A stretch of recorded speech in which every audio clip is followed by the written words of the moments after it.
योगिनी एकादशी व्रत कथा। महाभारत काल की बात है कि एक बार धर्मराज युधिष्ठिर ने भगवान श्री कृष्ण से कहा, हे त्रिलोकीनाथ, मैंने ज्येष्ठ माह के शुक्ल पक्ष की निर्जला एकादशी की कथा सुनी। अब आप कृपा करके आषाढ़ माह के कृष्ण पक्ष की एकादशी की कथा सुनाइए। इस एकादशी का नाम तथा महात्म्य क्या है, सो अब मुझे विस्तार पूर्वक बताएं। श्री कृष्ण ने कहा, हे पांडु पुत्र, आषाढ़ माह के कृष्ण पक्ष की एकादशी का नाम योगिनी एकादशी है। इसके व्रत से सभी पाप नष्ट हो जाते हैं। यह व्रत इस लोक में भोग तथा परलोक में मुक्ति देने वाला है।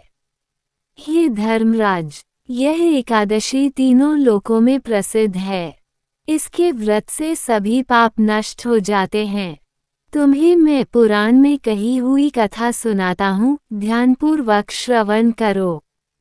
कुबेर नाम का एक राजा अलकापुरी नाम की नगरी में राज्य करता था।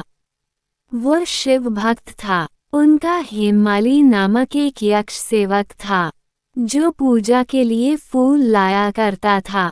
हेममाली की विशालाक्षी नाम की अति सुंदर स्त्री थी।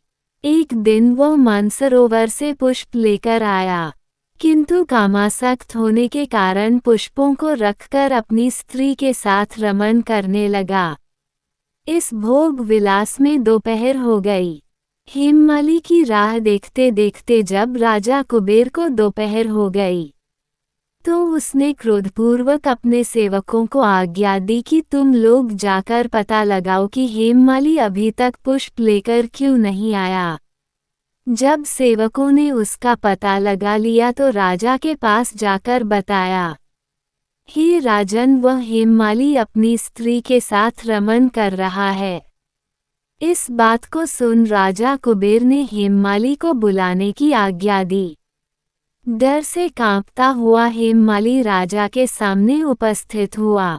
उसे देखकर कुबेर को अत्यंत क्रोध आया और उसके होंठ फड़फड़ाने लगे।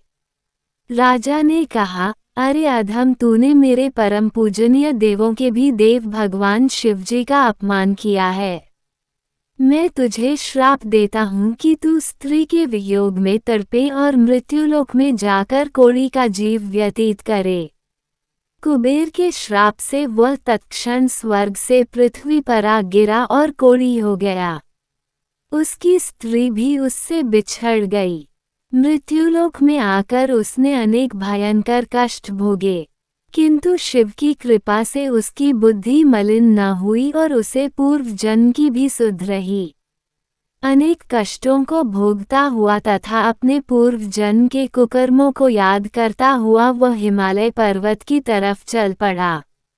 चलते चलते वह मार्कंडेय ऋषि के आश्रम में जा पहुंचा। वह ऋषि अत्यंत वृद्ध तपस्वी थे। वह दूसरे ब्रह्मा के समान प्रतीत हो रहे थे और उनका वह आश्रम ब्रह्मा की सभा के समान शोभा दे रहा था। ऋषि को देखकर हेममाली वहां गया और उन्हें प्रणाम करके उनके चरणों में गिर पड़ा। हेममाली को देखकर मार्कंडेय ऋषि ने कहा, तूने कौन से निकृष्ट कर्म किए हैं जिससे तू कोढ़ी हुआ और भयानक कष्ट भोग रहा है। महर्षि की बात सुनकर हेममाली बोला, हे मुनिश्रेष्ठ, मैं राजा कुबेर का अनुचर था।